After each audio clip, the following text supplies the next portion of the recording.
Bonjour. Je m'appelle Michel Roche et possède plus de 38 ans d'expérience au sein du groupe Michelin, ayant occupé dans cette entreprise différents postes à responsabilité. Chef de fabrication, directeur d'usine, directeur industriel, directeur général d'une ligne produit.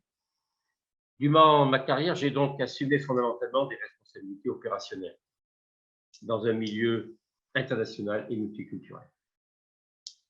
Depuis 2016, je partage mon expérience en tant que consultant et formateur auprès d'entreprises pour essentiellement des PME, TPE et des écoles d'ingénieurs et de commerce. C'est environ 10 à 15% de mon temps. Alors, comment évolue aujourd'hui le business? Comment évolue l'industrie? Nous vivons depuis quelques années des changements profonds, en accélération dans tous les domaines, avec quelques points clés à relever. La mondialisation des marchés, une concurrence exacerbée par la recherche de la compétitivité dans le business, de nouvelles attentes des hommes et une meilleure prise en compte aussi du potentiel humain. Et puis, l'engagement dans l'ère du numérique, qui est un mouvement irréversible. Bref, un monde qui change et qui est complexe. Mais cela n'est pas nouveau. Le business, l'industrie ont toujours été en continuel mouvement. On nous parle aujourd'hui, vous avez tous entendu cela, de quatrième révolution, c'est l'industrie 4.0. Quatrième révolution, cela veut dire qu'il y en a eu avant. Et on peut prendre les paris, ne sera probablement pas la dernière et qu'il y en aura d'autres.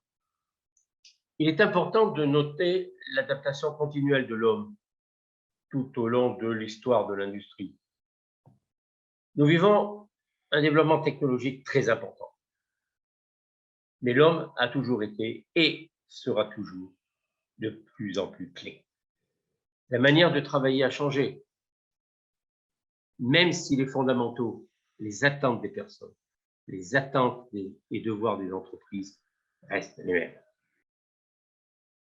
Alors, comment je vois mon rôle de consultant?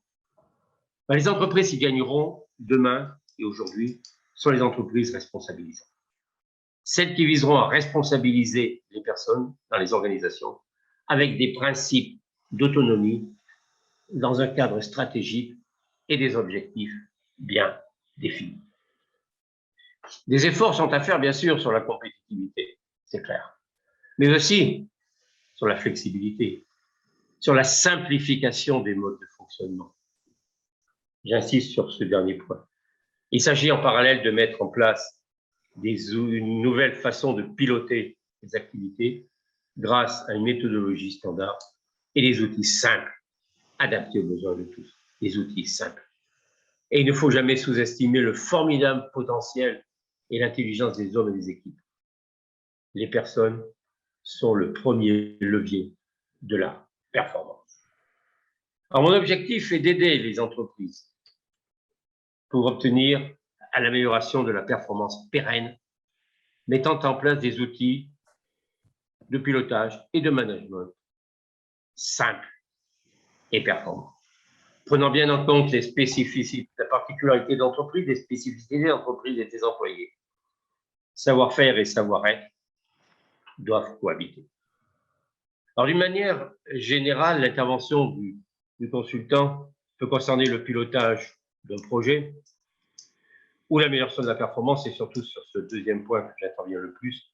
Et dans ce dernier cas, il y a deux axes de travail fondamentaux et pragmatiques qu'il faut mettre en évidence. Premièrement, le développement du management et l'engagement des hommes et des équipes au travers d'un accompagnement de type coaching, mentoring collectif et individuel des personnes qui sont concernées sur les points clés mis en évidence au niveau de l'entreprise. Et puis le deuxième point, c'est le travail sur les processus définis à partir des expertises réalisées et entérinées par l'entreprise. En conclusion, tout passe par l'homme. Et il faut veiller à développer son savoir-faire, son savoir-être, de plus en plus important, et le mettre dans un environnement positif où il a intérêt à bien faire, où il est fier de la mission qui lui a été confiée, quelle que soit cette mission. Et tout cela, bien sûr, au service de la performance pérenne de l'entreprise. Merci.